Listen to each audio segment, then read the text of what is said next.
Chapter 3. The Great Shake. A cloud of dust billowed around Jack. He could hardly breathe. He couldn't see, but he could hear Annie coughing. Jack opened his mouth to call her, but dust filled his throat. Jack!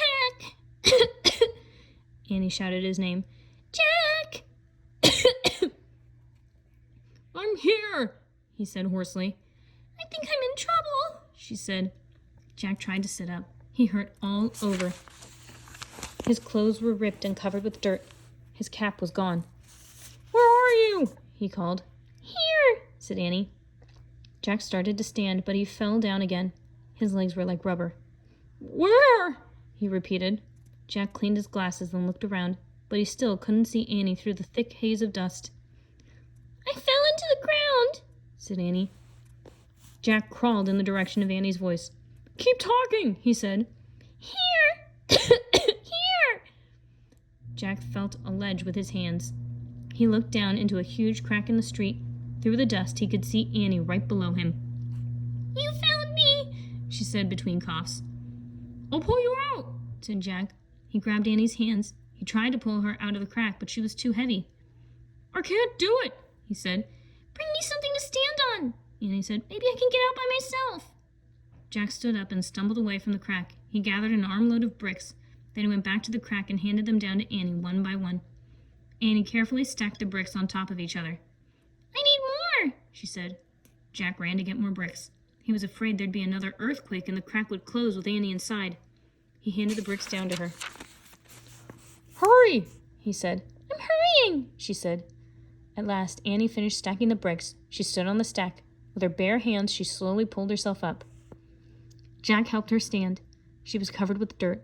Her stockings were torn. Her knees were skinned. Are you hurt? Jack asked. A little scraped, said Annie. How about you? A little shaky, said Jack. Actually, he was very shaky. Me too, said Annie.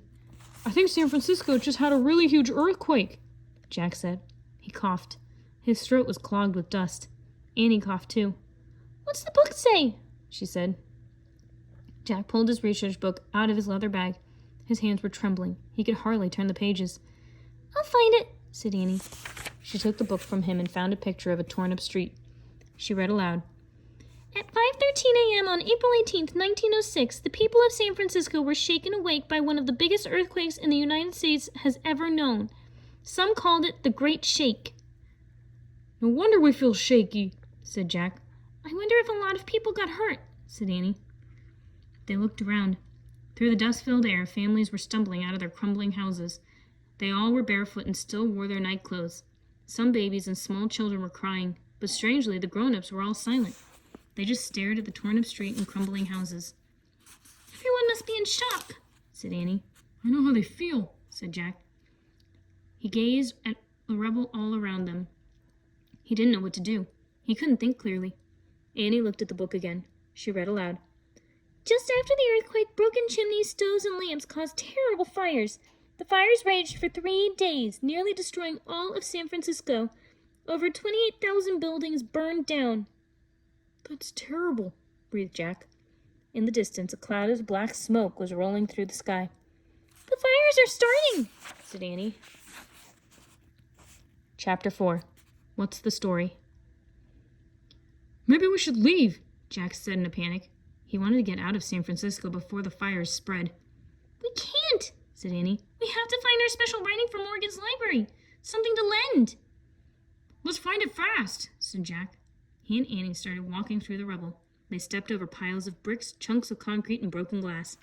They passed fallen lamps and twisted trolley car tracks. They saw houses leaning to one side and people hauling their things out to the street. We can't worry about our mission now, said Annie. We have to help. Help? How? Said Jack. He was so shaky he didn't think he could be much help to anyone. What about them? Said Annie. She pointed to some men frantically dragging bags out of a building and piling them into a horse-drawn wagon. Annie ran over to the wagon. What are you doing? She asked the men. We're trying to get these bank bags down to the harbor, said the wagon driver, so a boat can take them into the bay. Why? Asked Jack. So we can save everyone's money from the fires, the man said. He pointed at the sky. The cloud of smoke was growing bigger and blacker. asked Annie. We're done, said the driver.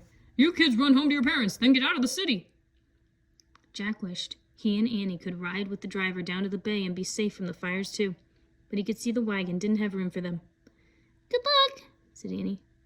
Don't forget what I told you, the driver said. Then he and his horses took off. The wagon turned into the main street and disappeared over the hill. I wonder who we can help, said Annie. Jack took a deep breath. I don't know, he said. Maybe I'll take some notes. Jack pulled out his notebook. In wobbly handwriting, he wrote, Bank money, wagon to bay, then boat. Hey, what's the story? A woman asked. Her voice sounded urgent. Jack looked up.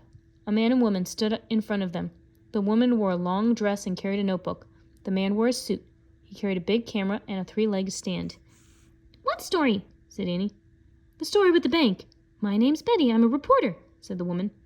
For television? Asked Annie. What's that? Said Betty. Never mind, said Jack. He whispered quickly to Annie. She's a newspaper reporter. TV hasn't been invented yet. Oops, said Annie. So, what's the story with the wagon that left with the bank? Betty asked Jack and Annie. Jack looked down at his notebook. They're going to save the money by taking it to the bay and putting it on a boat, he said. Good reporting, Sonny, she said. Get a picture of the bank, Fred. The photographer set his camera on the stand. He put his head under a black curtain and took a picture. Got it, said Fred. As the photographer packed up his equipment, Betty turned to Jack and Annie. Go home and get your parents, kids, she said. Fires are burning out of control. We know, said Annie. By the end of the 3 days, the fires will burn down nearly all of San Francisco. Betty looked curious. How do you know that? She asked. She's just guessing, Jack said quickly. Pretty gloomy guess, said Betty. Tell your folks not to catch the ferry. Thousands are crowding into the ferry building. Go to Golden Gate Park. Thanks for the tip, said Annie. Thanks for the story, said Betty. Then she and Fred hurried off. Jack and Annie looked around. Not many people seemed to be fleeing their homes. Some were going up the hill, some were going down. An old woman was pushing a wheelbarrow filled with pots and pans. A girl was carrying a suitcase and a cat. A boy was carrying a bird cage and a fishbowl. They're all going in different directions, said Annie. I wonder where Golden Gate Park is, said Jack. Maybe we should go there. Let's see if there's a map in our book. Jack looked in their research book. He found a map of San Francisco. Where are we now? He said. As he looked for a street sign, he saw a man carrying an armload of books out of a beautiful building. The man put the books in the back of the horse-drawn wagon. What's he doing? Jack asked. I bet he's saving those books, said Annie. Saving books? Said Jack. He loved books. For a moment, Jack forgot his fears. He forgot about trying to save himself. We better help, he said. Come on.